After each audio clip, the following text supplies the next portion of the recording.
死者叫温小婉，24岁，是八仙酒店的秘书。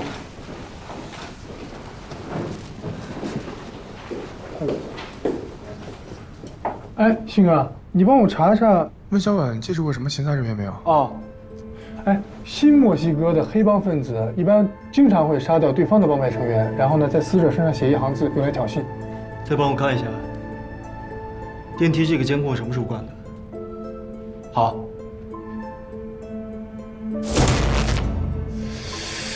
如果真的是帮派争端的话，一般都会用墨汁在死者身上纹一些挑衅的话，而不是用普通的笔写呀。这样的字迹很容易被血液啊、分泌物啊等现场情况所破坏啊。如果真是想传递一些挑衅的话，那也太随意了吧？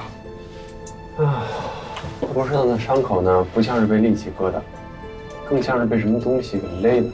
啊？电梯顶部没有悬挂重物的痕迹，也没有铁丝。这电梯里边现血液痕迹啊，血液喷溅出来，完全没有任何的阻碍物。当时电梯里边应该只有他一个人。去监控室，这个案子不简单。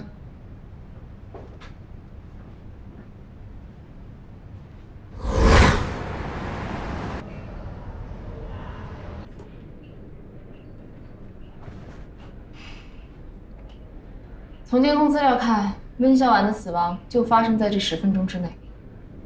哎，电梯内的监控呢？坏了，还没来得及修呢。案发时你们都在哪儿啊？在值班室啊。谁能证明？民警警官不是问过了吗？我们昨天晚上12点真在保安室喝酒呢。你不信你看那个监控。是啊。确实是。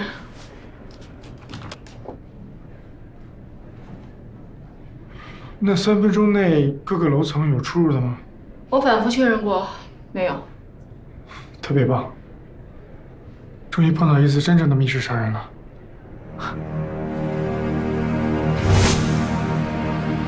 电梯杀人是密室杀人的一个子类型，但是操作难度太大了。目前中国20年没有一个值得研究的案例。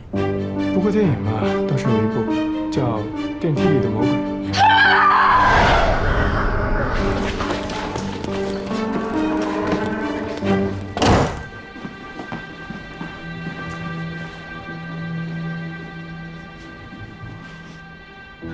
别看我，什么都没做。有鬼！站着的，电梯里站着的鬼。什么？尸体怎么可能站着？不可能！完全有可能啊，那叫尸体痉挛。人在临死的时候，肌肉强力收缩，迅速形成尸僵的样子，定格在最后姿势里。你别不信啊，真的，我见过好几种，我见过这种，我见过这样，见过这样，见过这样，好多呢，这种姿势啊。1854年，在克里米亚的巴拉克拉瓦的一场围战当中，有一个士兵呢被炸死之后，还能稳稳地骑在马上。一般只有在战争状态，肌肉高度紧张才会出现尸体痉挛。现在这个社会，太难见了。为什么？啊！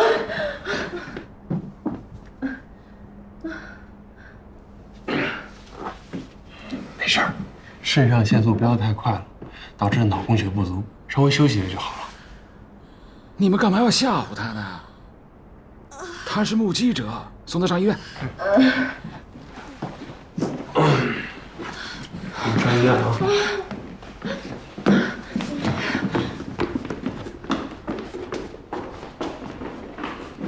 密室杀人的方法呢有8种，我们来一一排除啊。第一种呢就是遗失，从出血量来看，这不可能是遗失。见血的最高点在电梯顶部，必须有血压的情况下才能够见得上去。啊。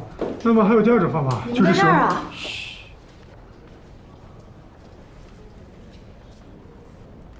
上来。啊。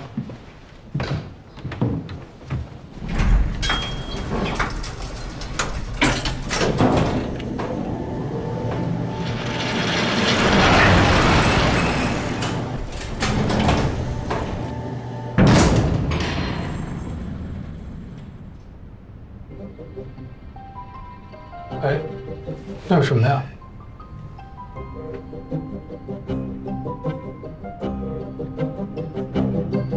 我终于知道你存在的意义了。啊蹲下。啊！你总不能让我来吧？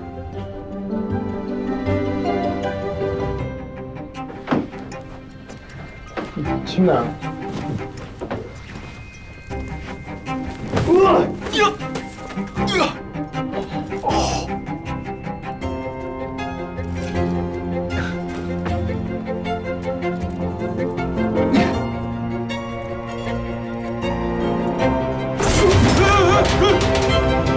不是忘重开关了吧？哎，电梯的控制开关可是在底层啊！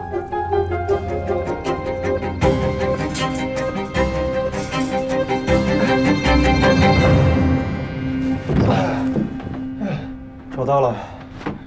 啊！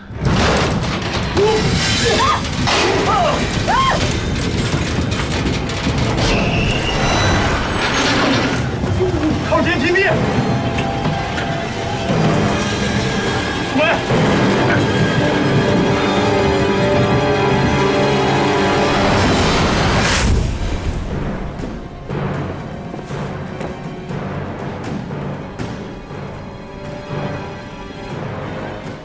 有轨电梯呢？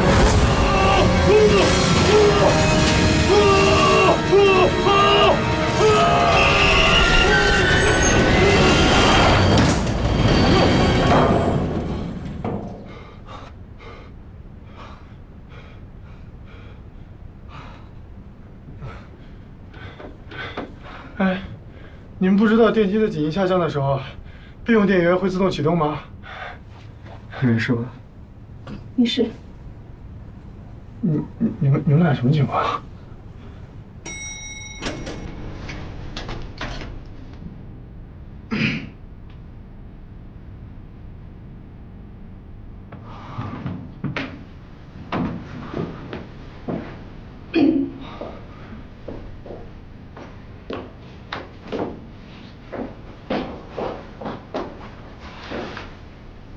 把这个帮我查一下。好的。笑什么呀？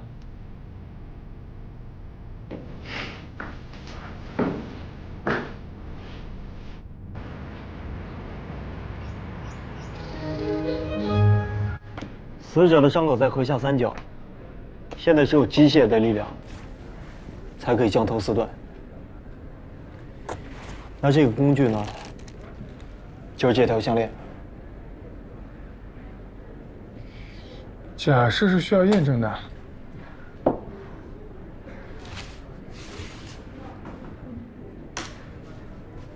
这个假人是特制的，材料高度仿真，就连体重都跟温小满差不多。3、2、1，掉。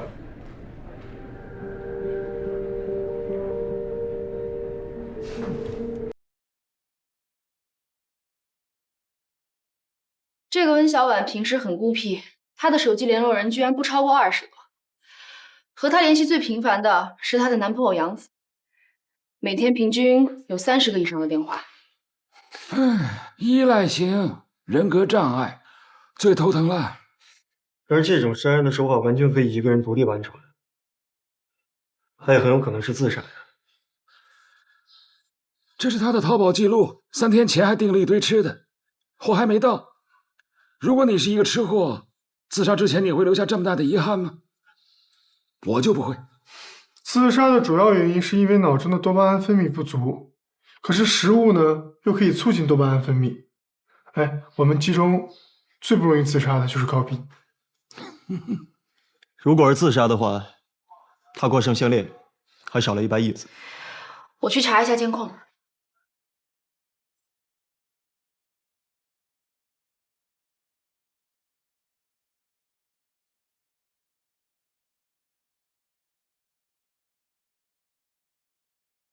要不然你出去会儿吧，我工作的时候不习惯有人看着。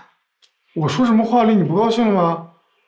哦，还是我忘了低调啊。你是忘了要闭嘴，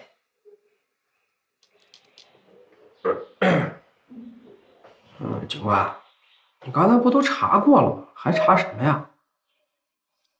1星期以内，酒店所有的监控都在这儿了吗？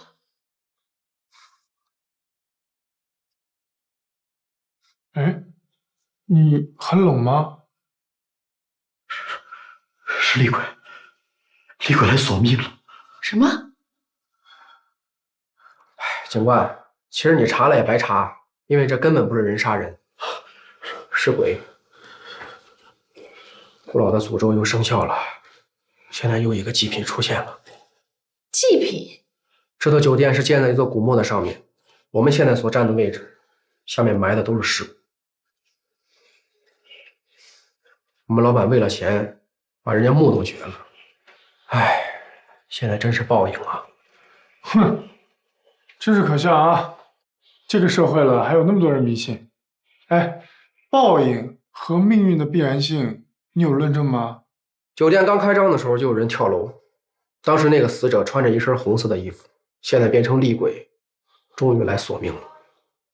有效信息为0。老祖宗说过，阳宅要是建在阴宅的宅基上，则是五鬼六煞之地，里边的住户多半都会横遭恶。安静。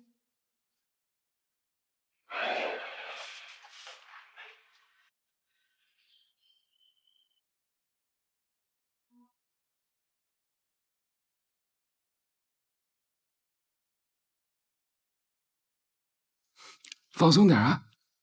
酒店这个行业呢，我非常理解。大堂经理，工作很多，责任重大，又辛苦。喝口水，慢慢说。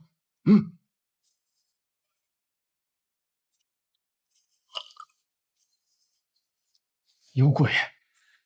酒店里有鬼啊！是啊，我一进来就觉得这里风水不太好。晚上明明走廊没有人，却能听到嗡嗡的说话声、笑声、闹声，还有好几次我值夜班，晚上去上厕所，一出门看到有一个人打着一把黑伞在走廊里走来走去。有一次我都不敢出厕所门，在厕所躲了一宿。那既然是这样，为什么老板不找人来看看呢？不知道，我要辞职，我要辞职。好，那你辛苦了啊，好好休息2天。如果想到什么了，就告诉我们，好吗？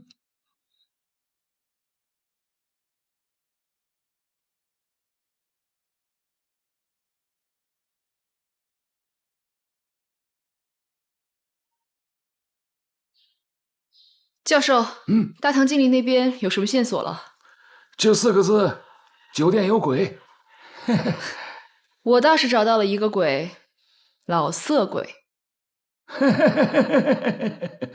老色鬼。我已经调查了，杨子有3天没有上班了，但是有人在6公里以外的酒吧街看到过他。那找人查一下，到底昨天晚上11点到1点的时候，有没有人能够证明杨子不在酒吧？好，我现在就去查。苏梅，这个酒店老板叫什么名字？他叫王金来。他人呢？还在找。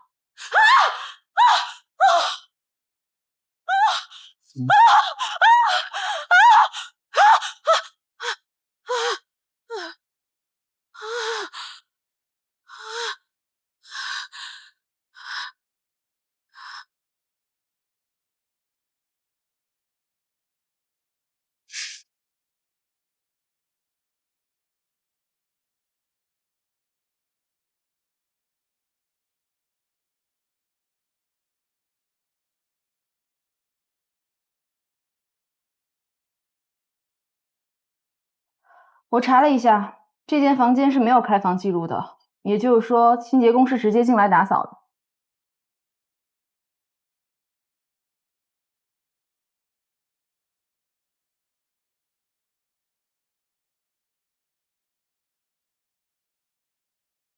王金来，好奇怪啊！钱包里为什么1分钱都没有？入室抢劫杀人啊！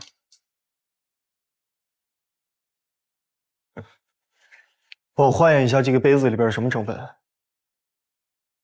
门没有被破坏过的痕迹，水里面又有药物，肯定是熟人作案，出其不意将他药倒，然后换上女装绑起来虐待致死。哦，这种死法应该是情杀。不一定啊。他这个高跟鞋是44码，如果不是定制的话，市面上很难找到这样的车。不会有人这么重口味吧？未必。深不可貌相。所以很有可能这个鞋是自备的。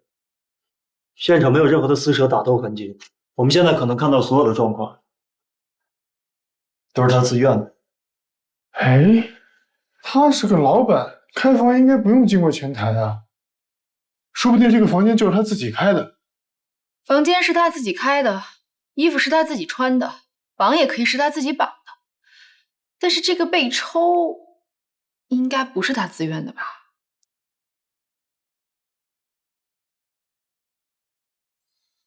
怎么了？世界很大。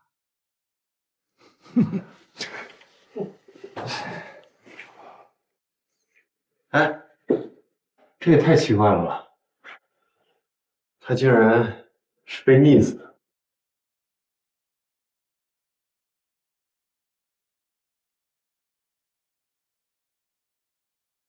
周斌，你帮我看一下这上面的东西是不是指甲油？我拿回去化验一下。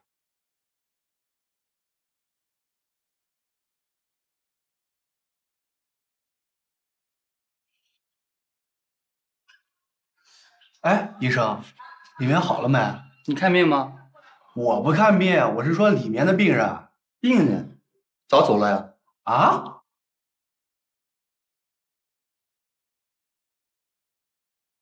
人呢？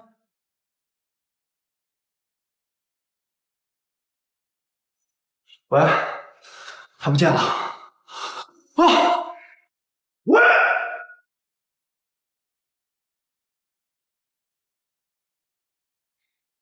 哎，不行，等一下！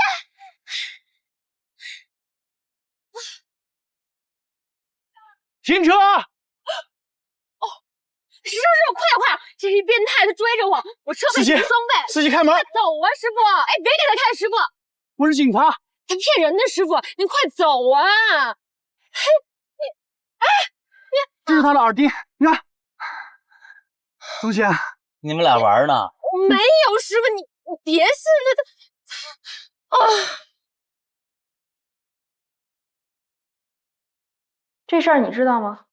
这事儿我一个打工的怎么会知道？你在这个酒店里已经干了4、5年了，人又挺机灵的，老板的行为举止你多少应该知道一点吧？温小婉，我只知道她跟酒店的主厨杨子原本是男女朋友，但是前几天他们已经分手了。具体的分手原因跟王总有关吗？这个我真不知道。这条项链你见过吗？这不是去年温小婉过生日杨子送给她的吗？你一晚上多少钱？神经病！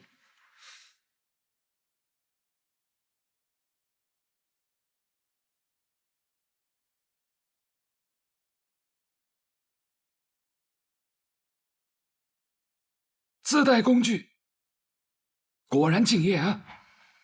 就凭这个，就说我杀人了？我检查了死者的尸体，发现他背后的鞭痕很专业。干多久了7年。什么死者？谁死了？王金来，你昨天晚上的客人。我走的时候他还好好睡觉呢，我干嘛要杀他？我也觉得奇怪，你又不是新人，这是老客户，为什么要仙人跳呢？兜里的钱不值得你铤而走险呢？我确实没杀他。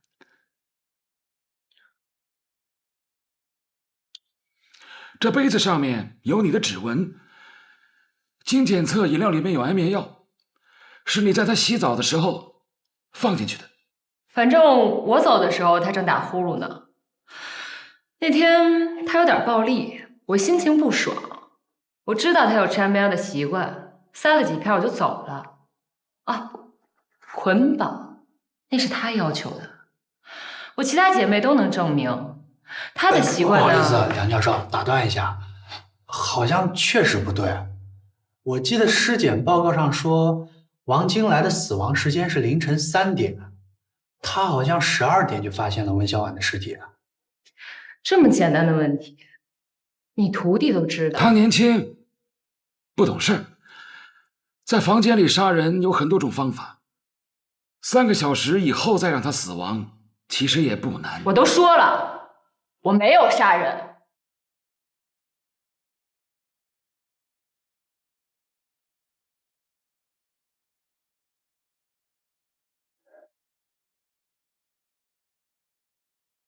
教授，杨子找到了，但是他喝得很醉，请再问吗？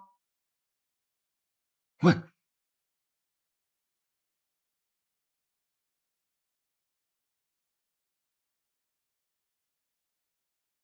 画龙找到他的时候就已经这样了，据说已经3天了。看来是真醉了。哎，你的酒。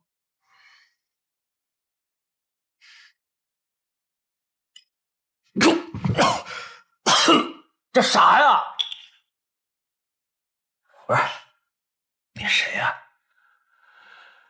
温小婉死的时候你在哪里？有不在场证明吗？你说什么？小婉她怎么了？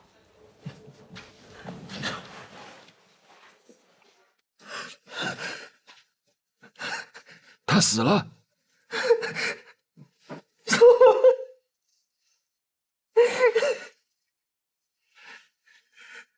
都是他，都是他害的。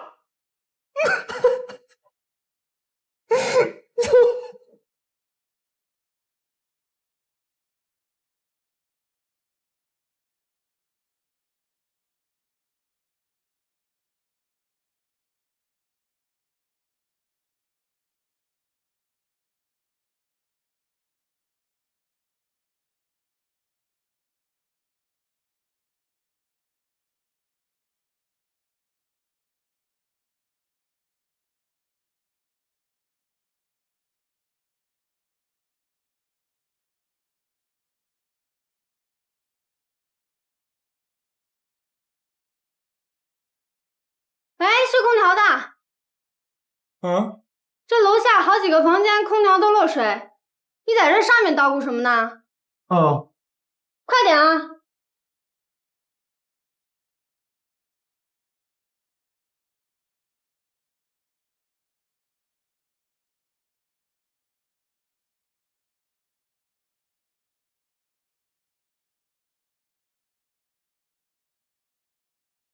你谁呀？你好，我是警察，打扰一下。我没犯法。我知道，我知道。哎，我问您一下，您昨晚有没有听见隔壁有一些奇怪的声音啊？昨晚，我什么也没听见。哎，我方便进去一下吗？凭什么呀？这是我房间，我有隐私权的。你等会儿。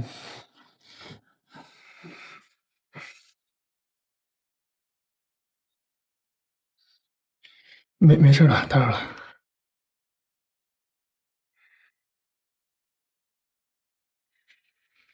喂，温小婉家找到了。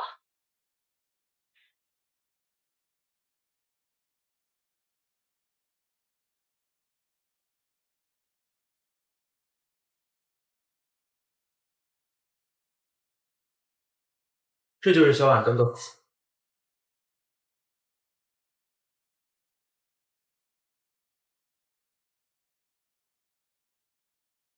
稍等，有可能是跳闸了。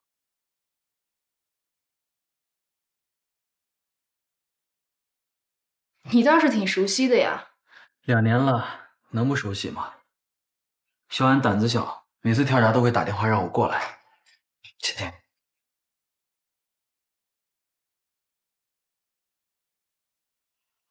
昨天晚上12点的时候，小婉打电话给我，让我去他的酒店。我怕他继续纠缠我，就应付跟他说等会儿过去，然后继续喝我的酒。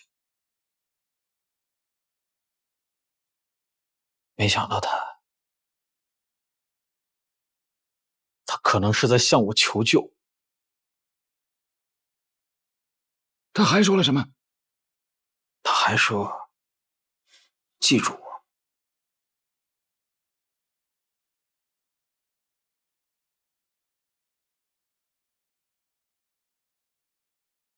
这个玻璃本来就是碎的嘛。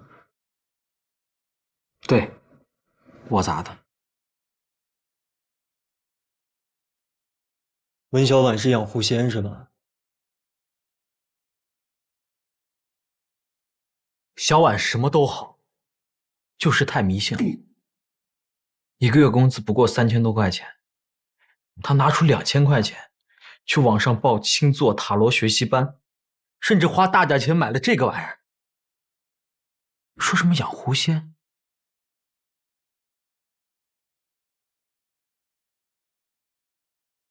这上面摆的东西都是给狐狸吃的。对。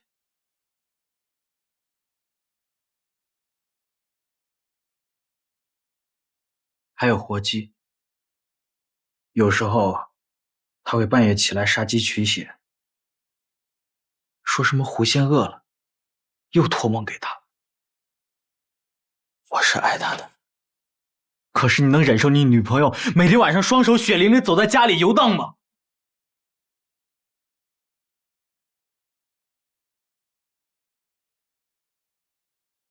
我向他提了好几次分手，他甚至跪下来求我别走。可是最后他还是不愿意把这玩意儿扔掉，说怕遭报应。来啊，报复我！你玻璃是我砸的，你肉身是我瘫痪的，来报复我呀！你知道小婉一直求的是什么吗？我不知道，我也不想知道。想要什么，就靠自己争取好了。求这死狐狸有什么用啊？这个浮世爱情鸟，它一直以来求的都是你们的爱情。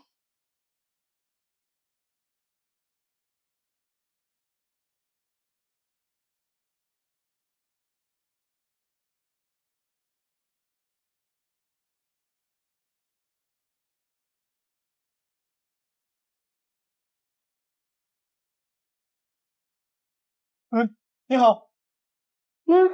怎么了？能不能帮我再开一下姚小姐的门？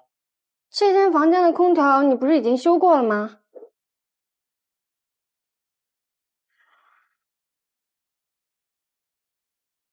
我是警察。啊。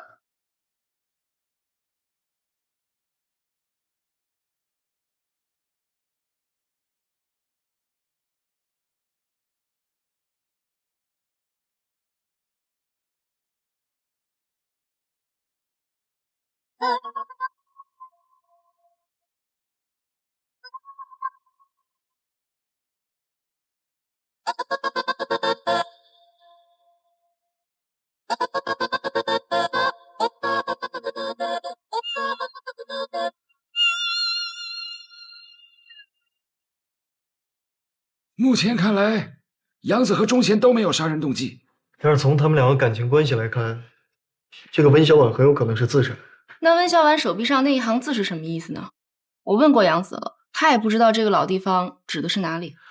12点到凌晨4点之间，有谁进过王金来的房间吗？14楼的监控一直都是开着的，我也确认过了，没有人进去。难道真的是密室杀人？是密室，但不是杀人。哎，我给你们看个东西啊。那王金来住在酒店的情趣套房，但是他很幸运又很不幸的是，他隔壁住了一个偷歌成瘾的家伙，在他屋子里安了摄像头，帮我们拍了这段视频。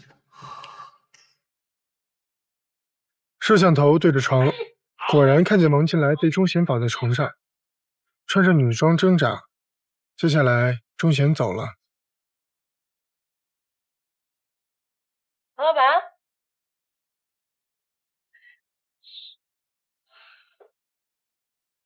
凌晨3点时，王进来醒了，发现自己被绑着，开始挣扎。挣扎的过程中，脖子上的铆钉扎破了水枕头。由于他面朝下被绑着，鼻子很快就陷进了水里，然后慢慢的把自己淹死。我明白了，这也太扯了。而且王金来如果不是被杀的话，温小婉自杀的可能性就很大。但是2个人在同一天都以这么奇怪的方式死于非命，这也太巧了吧？宇宙的诞生本来就是一个巧合，它是由无数个亚原子离子、无数次撞击产生的。哎，你们不信啊？还有椅子的问题，温小婉到底是怎么把项链挂在横梁上的？这个视频一看就是突然中断的，这不是自然老化现象，这是人为破坏的。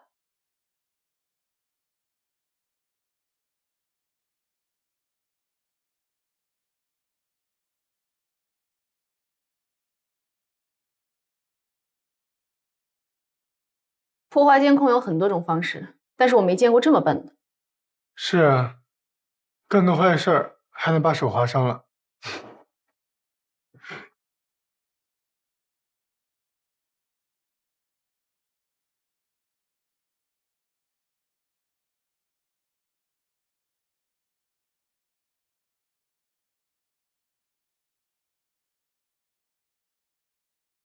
真晦气，这杨子啊，肯定被女鬼缠身。走走走。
DNA 检验报告出来了，血液确实是魏小婉本人的。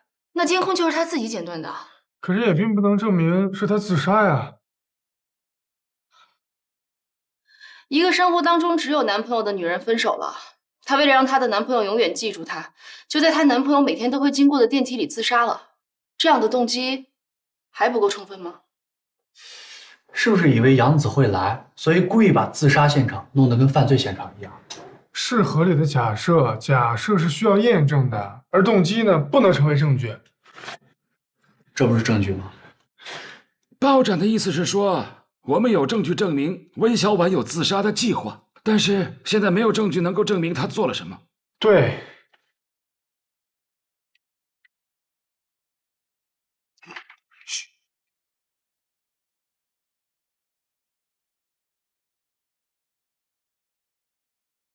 喂，救命！什么情况？你在哪里？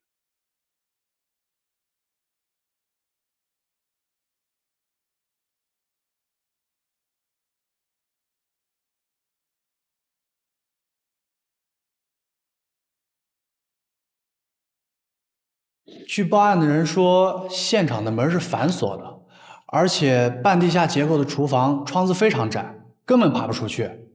所以说，杨子应该也是自杀的。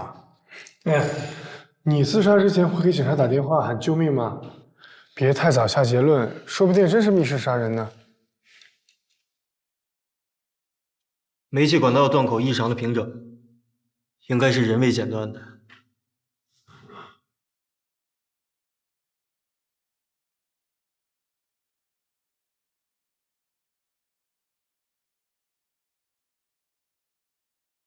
哎，他在干嘛？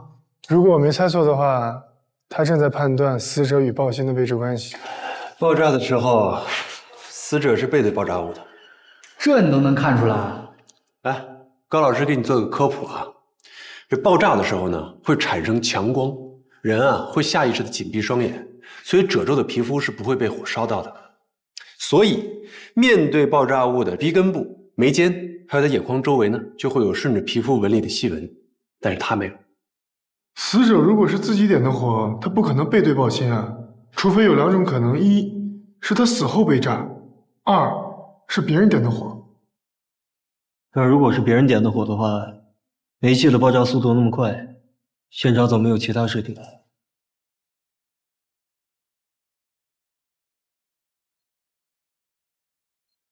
你们昨天真的没有人跟他说过话吗？杨子都被女鬼缠身了，这谁还敢跟他说话？这也太晦气了吧！是啊，现在他不就被女鬼招过去了吗？那你们当中谁是昨天最后一个见到杨子的？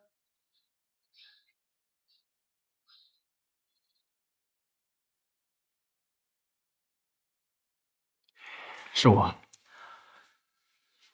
以我们刑侦学来讲，有一个定理，最后见到死者的，通常都是嫌疑最大的。不关我的事。昨天他在食堂就不对劲了，两只眼睛都没有神了，就像被勾了魂一样。哦，你观察的还挺仔细的啊。我也不愿意，谁让我跟文小婉同一间办公室，他又要去收拾文小婉的遗物，哎呀，真是晦气。他帮他收拾遗物，是想好好处理死者身后的事情。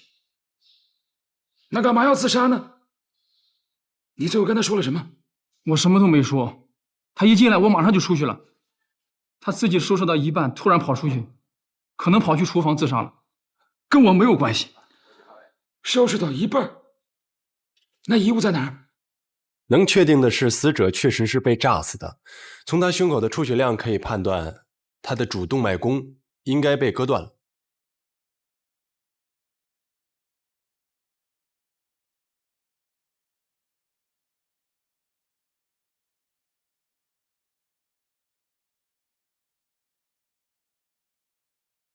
这个才是真正杀死杨子的凶器。哎，他不是被炸死的吗？这也算是被炸死的一种。这个碎片被爆炸力抛出去之后，成了一把锋利的刀，割断了死者心脏上最大的一颗动脉。而且你看这个速度，一定是爆炸所致。还有这个出血量，更能证明杨子是被爆炸所伤。不错啊，背的比我还熟。哎，我第一次看到有人自杀之前还在嚼口香糖，哎。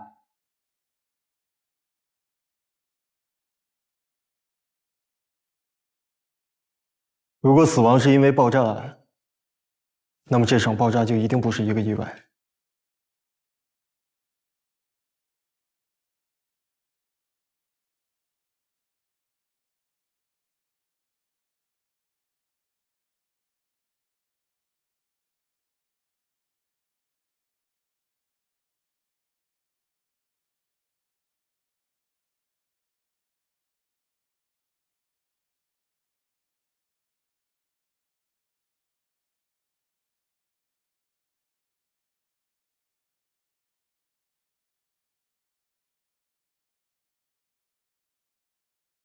首先，他被打晕，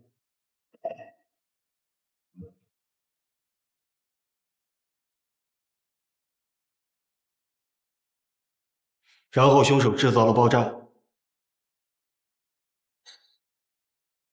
凶手剪断了煤气管道。接下来的口香糖粘在了灯泡上。厨房的门是反锁的，窗户又爬不上去。在这个空间里边，唯一的出口就是传菜口。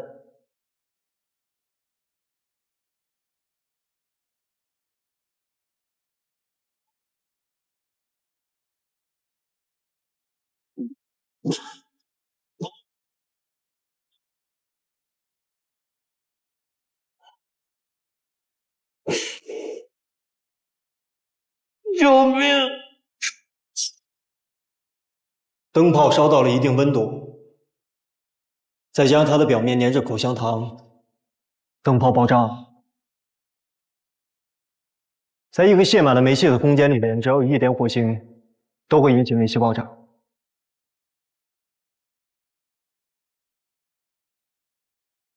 他就是这么死的。口香糖上的 DNA 经过高温灼烧，是不是已经检测不出来了？肯定检测不出来的。目前我们只能简单的判断凶手的体型偏瘦。以传菜口的斜线对角线为最大参照物来讲，他的臀围应该不超过90公分。那就排查酒店内的所有员工。你为什么会认为是酒店内的员工呢？那你的意思是说，杨子的死跟温小婉和王金来都没有关系，是吗？他们的死因都已经确凿了，你为什么会认为三者的死是有关联的？其实往往越简单的事情越没有那么简单，你越不想发生的事情才最容易发生。小朋友，你要不要回去看个电影啊？哎，好了，最后的结果还是要看我的尸检报告。OK。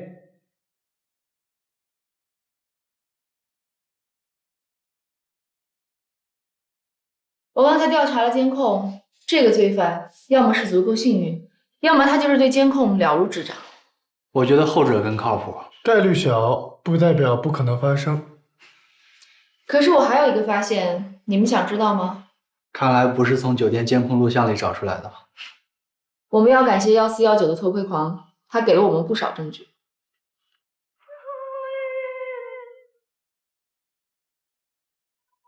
一般偷窥狂都会有连锁爱好，所以我切入他的电脑，找到了这个。他把监听器安在了窗户旁边，所以天井里的声音全部收进来了。能从敲击的声音里面判别出敲击的材料吗？我不懂声学材料，但是有人懂。死者的后脑曾经被重击过，而凶器呢，应该是个碗。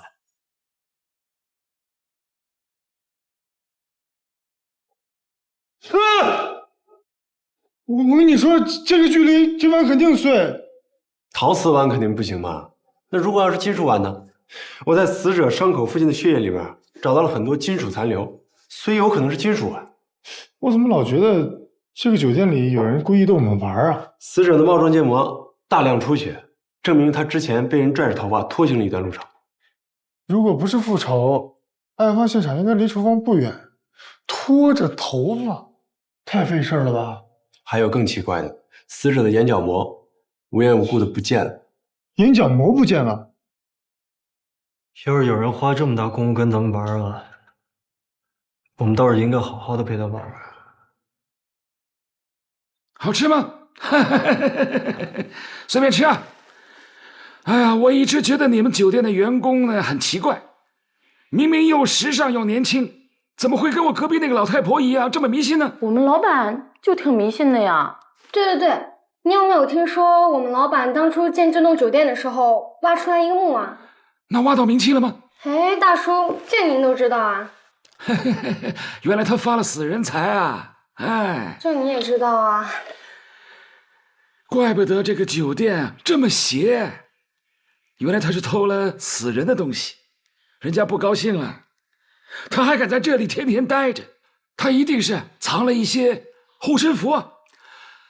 有没有好像一些碗呐、金器啊类似的东西啊？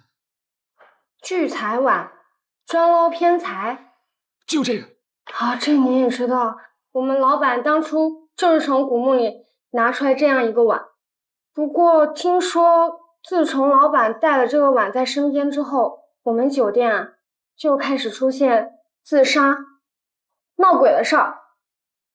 那他为什么不把这个碗扔掉呢？那当然不行啦！你看我们这酒店生意冷冷清清的，不过老板却偏偏莫名其妙的越来越有钱，这不就是那今晚的作用吗？那个碗经常后半夜从天井里传出声音来，话说10多年前跳楼的那个就是从天井跳的，据说冤魂一直藏在酒店里出不去。哦，哎啊，接着吃啊！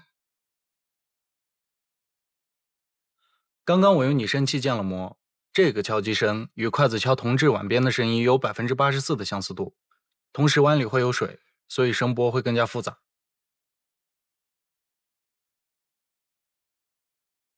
是不是这个？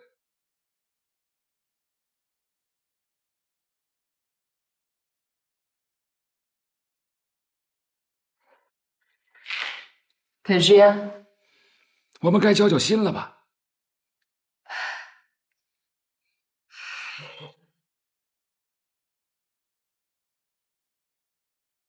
我要判几年啊？那就看你配不配合了。你被抓来的时候呢，我们搜过你的包，但是我的同事没有想到，你包里这个碗有什么特别的含义。你能不能告诉我，酒店里面还有谁有这样的碗？别人要是有，我还费那么大劲干嘛呀？我和王金来那个老变态是有过几次交易，他随身带着这个金碗，有一次他高兴了就告诉我，这碗是几百年的古董。其实这个是仿古镀金的铜碗。不可能，我是亲手从他随身携带的包里掏出来的，不可能会错的。除非，是不是你们办公室里有人调包？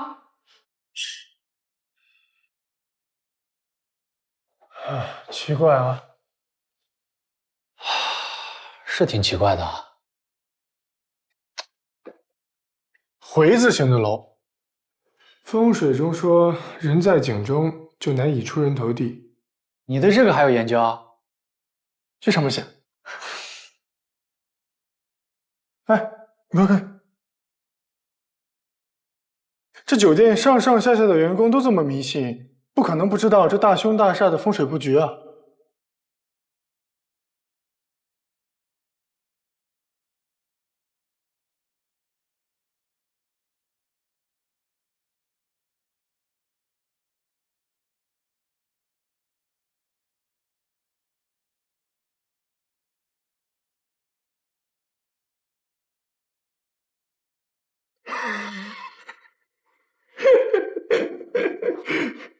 你傻笑什么呢？哎呀，这本书啊，应该叫《笑话大全》。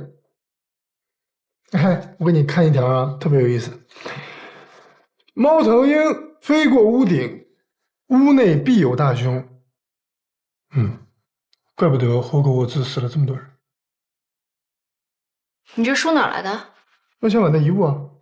哎，奇怪的是，这本书没有出版字号，也就说明这本书是私自印刷出来的小册子，可能是某个人送给他的。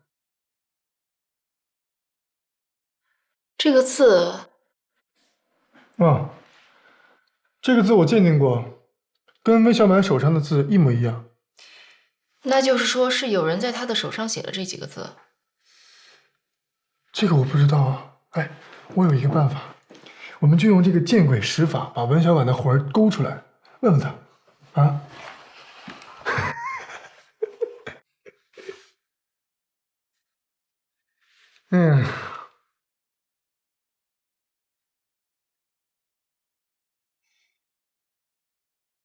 还有更奇怪的，他的眼角膜无缘无故的不见了。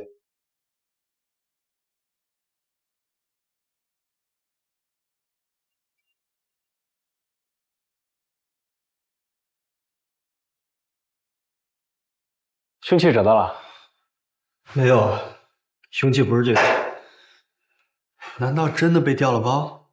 当了这么多年警察了，第一次有人从警方的眼皮底下偷警方的东西啊！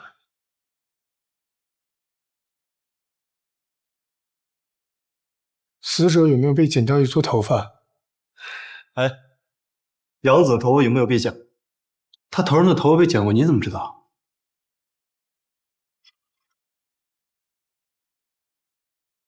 所谓见鬼使法，第一条，在黑暗中找到一个盛满水的碗，敲。这几天都没有下雨，怎么会有人把烧纸烧到一半又把它浇灭了呢？除非是他一边在烧纸，一边拿着一个盛满水的碗，他在招魂。然后呢？将死人的头发放在枕边。第7条，装上死人的眼角膜。太残忍了。第9条，穿着黑衣服站在一个封闭的空间，打着伞。这个大堂经理提过。第10条，终极见鬼法，死亡。所以我觉得在这个酒店里有人要见鬼。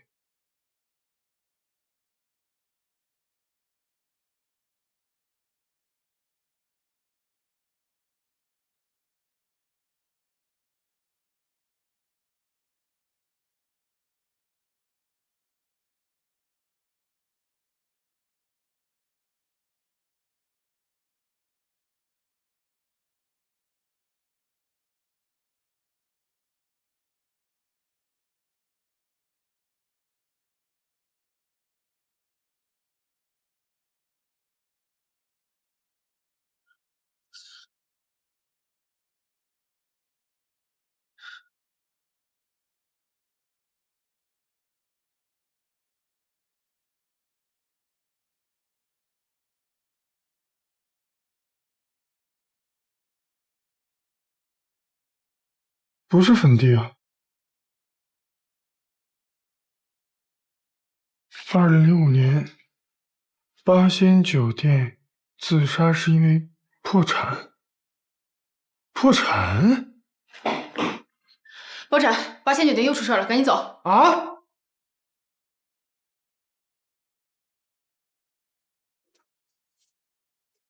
哎，尸体是在收监听设备的时候发现的，是我报的案。死亡时间基本可以确定了，比杨子晚，应该在凌晨6点钟左右。致命伤就是他额头撞击伤，凶手应该是抓着他的头，狠狠地撞在了这个桌的桌角上面。凶手是撞了很多次才把他撞死的。现场的指纹呢？除了死者的，没有发现其他人的。凶手应该是戴着手套的。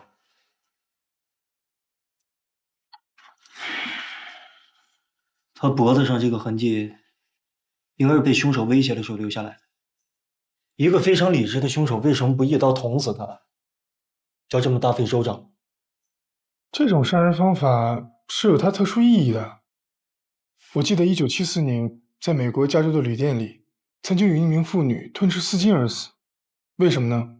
就是因为她妇女和情人约会的时候，脖子上系了一条颜色非常奇怪的丝巾，她就会认为情人之所以拒绝她，就是因为这条丝巾，悔恨加羞辱感导致她吞掉丝巾，卡住喉咙，窒息而死。你的意思是说，这个木桌子有特殊的意义？嗯。其实我早就觉得这个旅店奇怪了。徐淼，48岁，离异多年，在1419房住了半年。来 ，Coffee time！ 谢谢。那，你的咖啡。怎么了？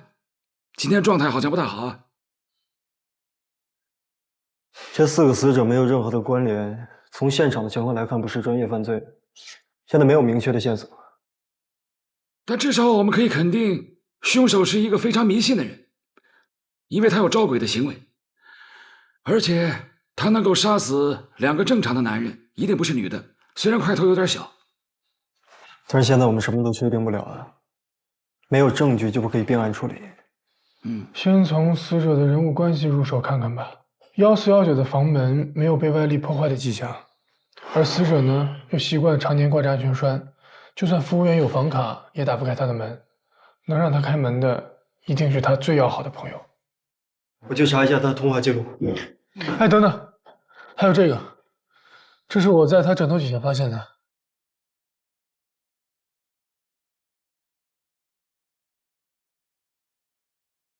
徐淼的通讯记录我找不到。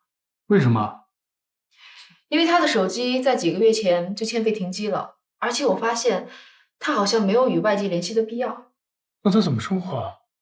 这个我问过前台了，他有需要的时候，他都用的是房间的电话，而且基本上打给的是外卖餐厅。也就是说，在他的生活中没有一个朋友。也不一定吧。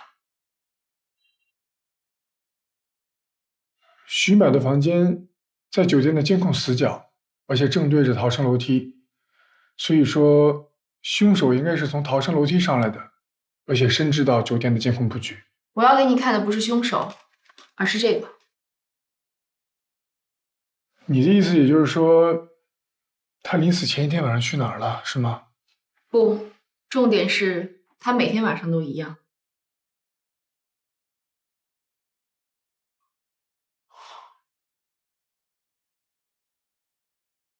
这个人有奇特的夜生活习惯。最怪异的是，每层楼层监控都没有拍到过他出电梯，他就像是10点被电梯吞了，早上5点又被吐出来一样。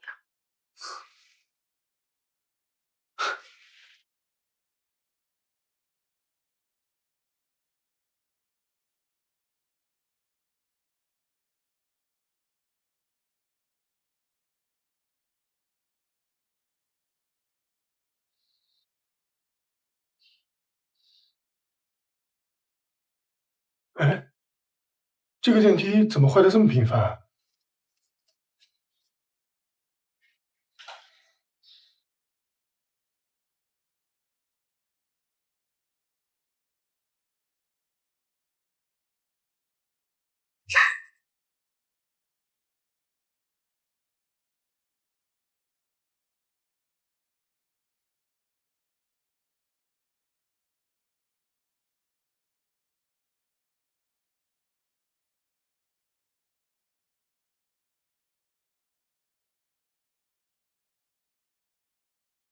地下2层，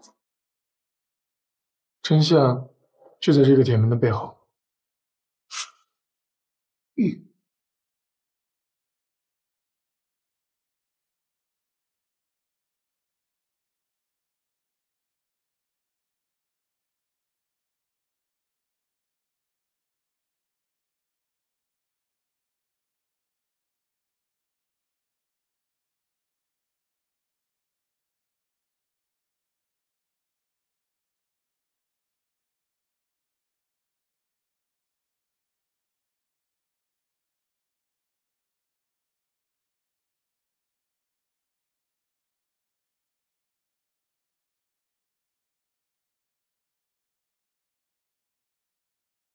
你知道开设赌场要判几年吗？真的不关我的事。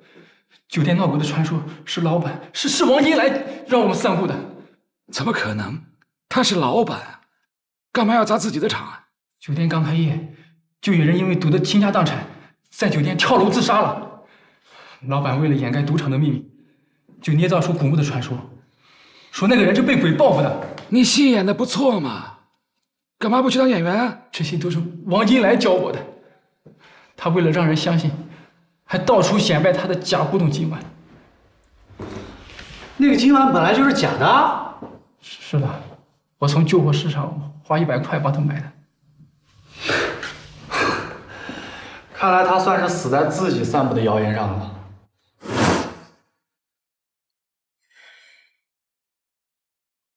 我觉得这群赌客是临时散场的，因为那天温小婉死了，所以他们听到警察来了之后就跑了。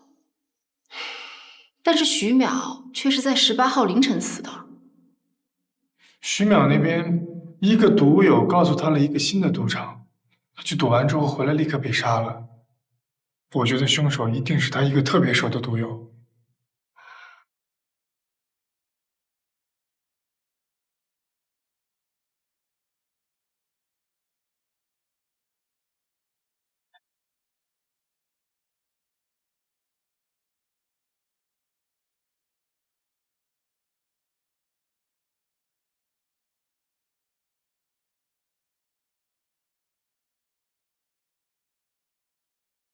嘿，会不会是这个酒店根本就没有闹鬼？那些员工所说的欢歌笑语声，会不会是从这个管道传上去的？还有一个事情特别奇怪，哎，3天没有打扫，会脏到这个程度吗？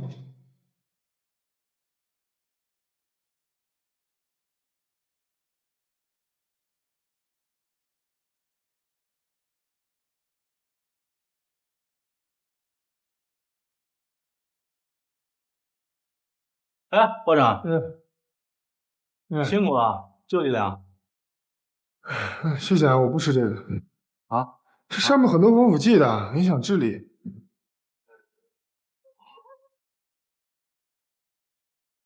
哎，我是不是打扰到你们俩了？是啊。那我换个地方。哎，不用，我看你最近状态不好，遇到什么问题了？你可是智商160的天才少年啊！哎呀，全是问题啊！首先，这些死者的之间毫无关系，而且我也不知道招鬼的人跟酒店有什么关系。况且他们的死因都很奇怪，温小婉是项链勒掉了脑袋，杨子呢是被炸死，王金来呢是在床上被淹死的，而徐淼木头抽子磕死。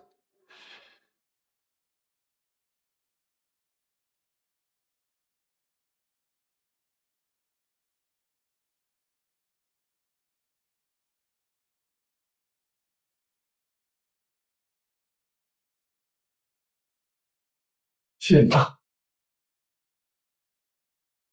什么症啊？这孩子又犯病了。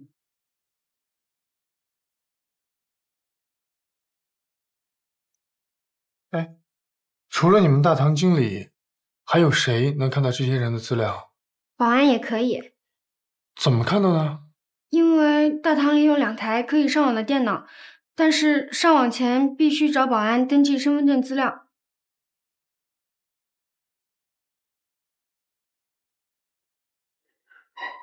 酒店员工里边除了你，还有谁知道有个地下赌场？除了我和值班的保安，就再也没有别人了。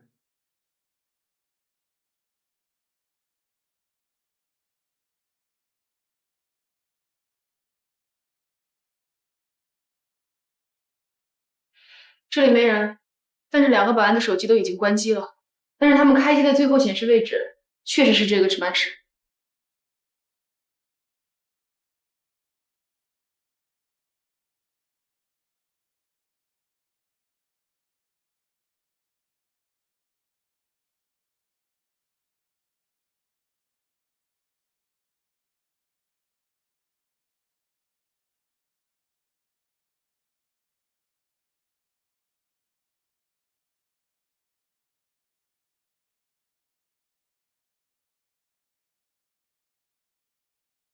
他就是那个招魂的人，而且招的是他母亲的魂。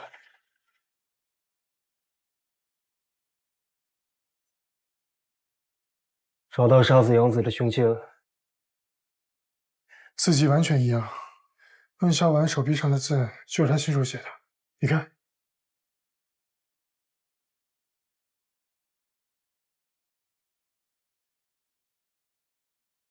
你在找什么呀？就是这个，上面写的很清楚。五鬼运财的大法就是将5个金木水火土不同命运的人，用5行的方法杀死，取其魂魄，炼成小鬼。温小婉命中带金，而酒店老板是水命，杨子为什么会被炸死？因为他命中带火。徐淼5行属木，于是把他推到木桌子上磕死，是吗？他们觉得五鬼集齐了4个，最后1个很快就会回来，所以不会受伤。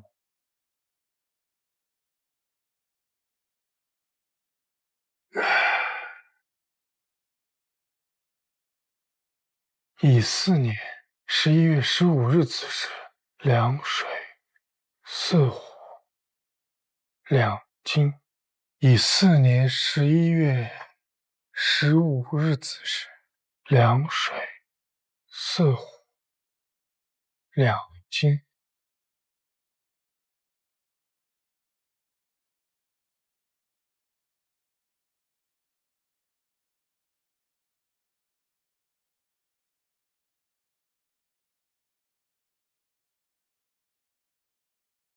1个金，1个水，2个火，4个土。土啊！糟了，他们有危险！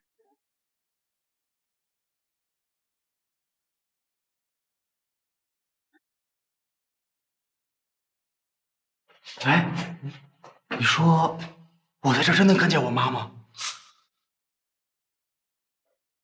这里是整栋大厦阴气最重的地方。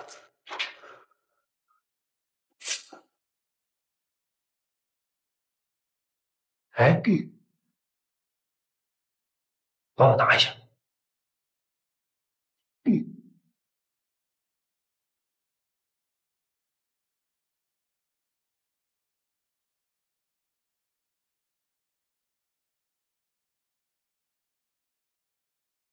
哎，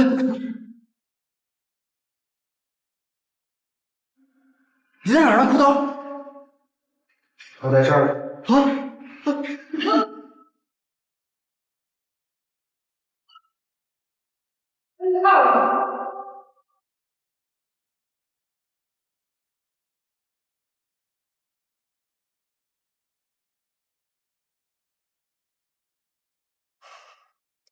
彭保安的手机有信号了，就在八仙酒店。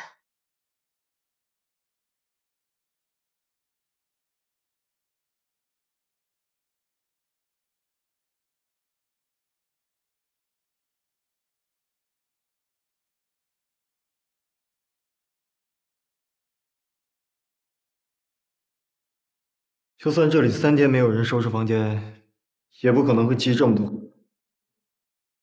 除非是同一个楼层有人在施工啊。而且这里不止一个出口，否则他们每次出门的时候都会经过酒店的监控。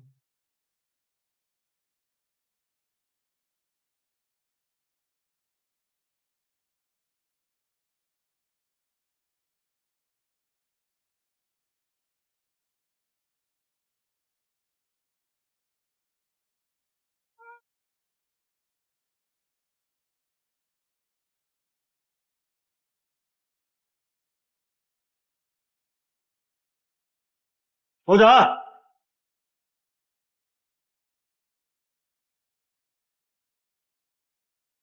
差一个，还差一个，还差一个，差一个，住手！还差一个。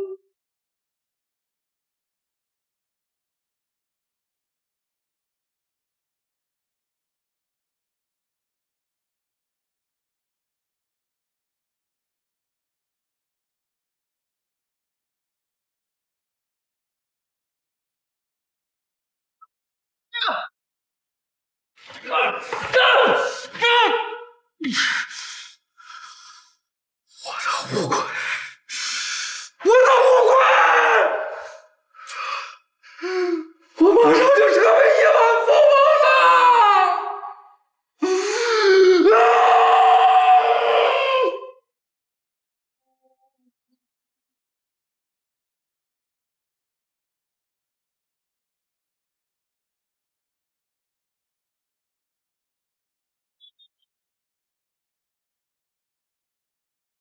是，那天晚上跟他说过一些事情，他不听啊。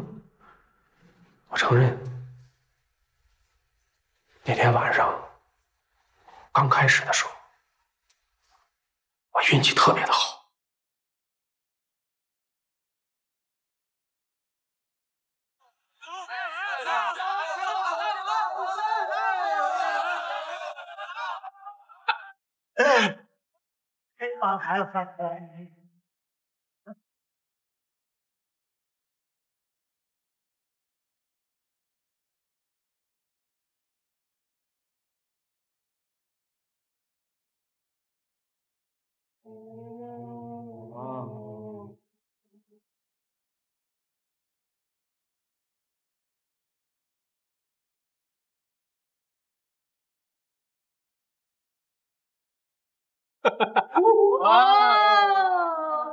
慢。